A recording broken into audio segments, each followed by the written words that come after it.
Let's get right into it. Welcome to The Explainer. Today we're looking at John chapter 2, and honestly, it is a truly fascinating study in narrative duality. It literally gives you tonal whiplash. In just 25 verses, we see this incredible shift in scenery, mood, and action. So by looking at the source text, we're going to see exactly how the author establishes Jesus' early public ministry through two tonally, wildly different events that tell us a whole lot about his mission. Okay, let's dive into our roadmap for today.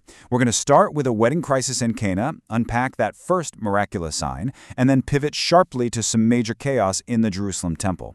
After that, we'll look at a really misunderstood prediction about the resurrection, and finally, wrap things up with what the text says about knowing the human heart. Starting off with Section 1, a wedding crisis in Cana. Here we have Jesus in Galilee. So we're setting the scene at a rural wedding in Galilee, right? Jesus, his mother Mary, and his new disciples are all there as guests. Now, chapter 2 is an absolute masterclass in juxtaposition. On one hand, we have this quiet, rural wedding defined by joy, very private interaction, and a miraculous blessing. But then on the other hand, where we're heading a bit later, we have the temple in Jerusalem. And that scene, it's characterized by fierce zeal, a highly public confrontation, and judgment. Keep that duality in mind as we go. The narrative stakes here are introduced by Mary with four very simple words: they have no wine. Now, in this cultural context, running out of wine at a wedding wasn't just, a minor catering hiccup.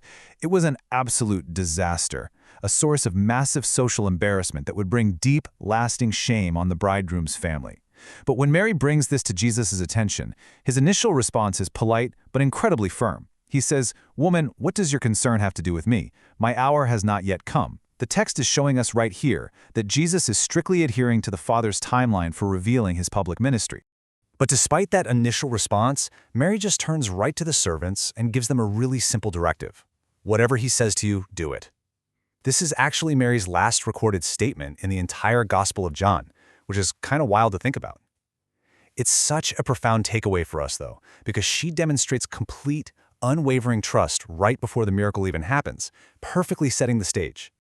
Moving into Section 2, the first miraculous sign, changing water to wine.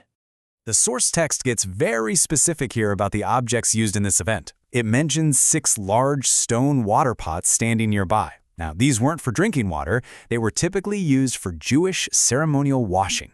And get this, each one held 20 to 30 gallons. I really want to emphasize that sheer scale. We are talking about up to 180 gallons of liquid in total.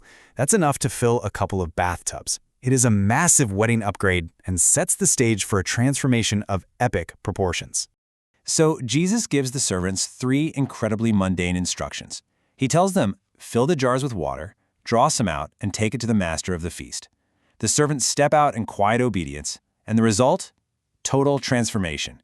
When the master of the feast tastes it, he is just blown away. He actually pulls the bridegroom aside to praise him, basically saying, look, everyone else serves the cheap stuff once guests have had a few drinks, but somehow you've saved the absolute best for last. Now, the crucial point to catch here is how the author actually categorizes this event. The text deliberately calls this a sign, not just a miracle. So what's a sign?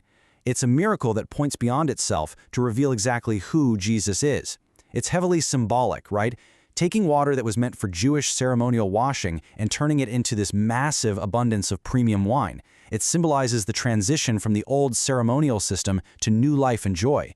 And the text notes that through this sign, Jesus successfully manifested his glory and his disciples believed in him. And this brings us to a really fascinating narrative pivot. How does a quiet, helpful wedding guest suddenly become a disruptive zealot? It's a huge, sharp turn.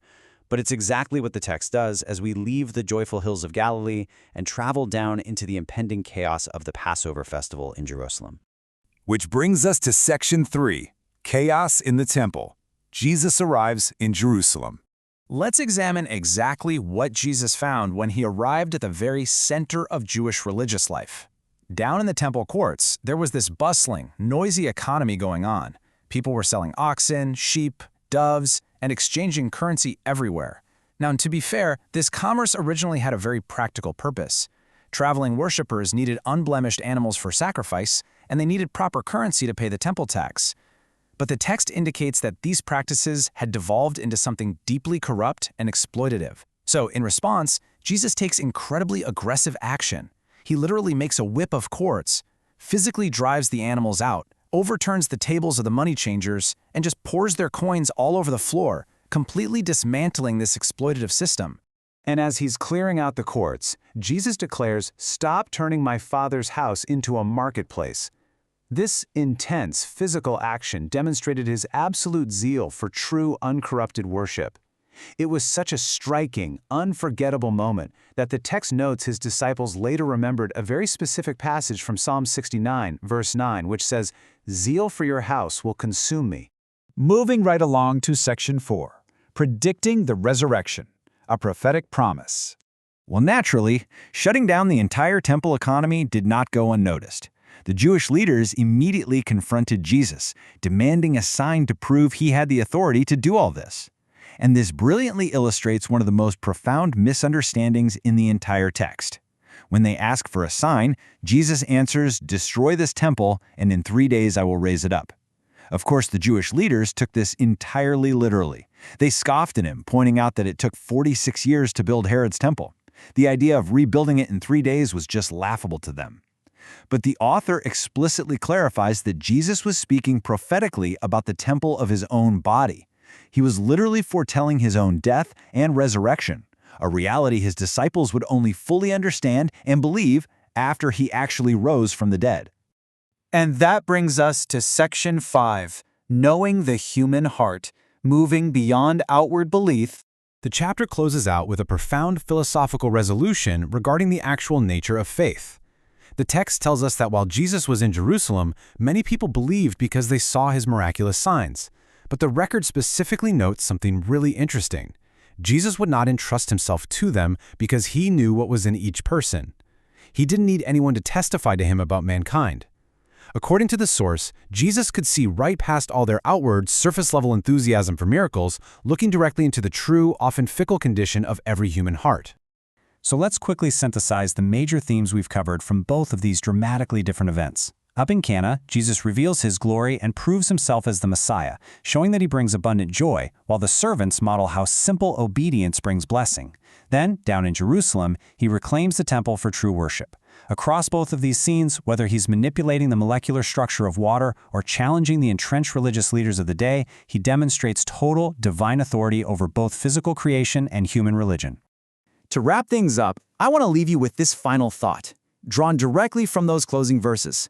We saw that Jesus didn't entrust himself to the crowds who merely marveled at his signs. So it really begs the question, if witnessing miracles only creates outward enthusiasm, what does it truly take to cultivate genuine, wholehearted trust? It's a profound question, and one that the rest of the source text seeks to answer. Thank you so much for joining me for this explainer. Keep analyzing, keep asking questions, and I'll see you next time.